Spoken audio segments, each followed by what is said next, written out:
जी अस्सलाम वालेकुम। हाफिज़ तला दुकान नंबर 183 सब्ज़ी मंडी गुजरांवाला।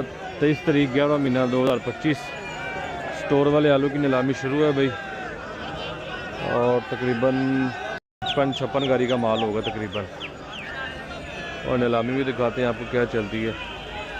माशाल्लाह ये गाड़ी है पहली हमारी, आलू बहुत अच्छे हैं फास्टैक्स।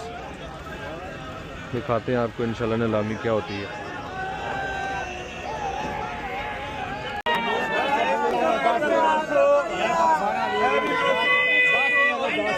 खरे खरे खरे खरे खरे खरे खरे खरे भाई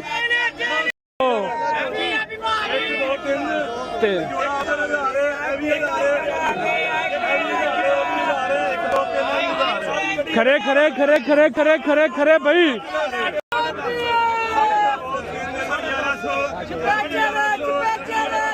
और 2 12 11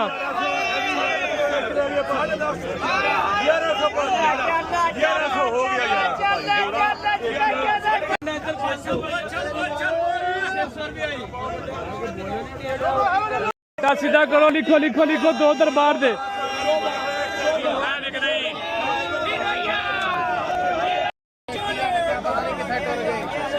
सेंटा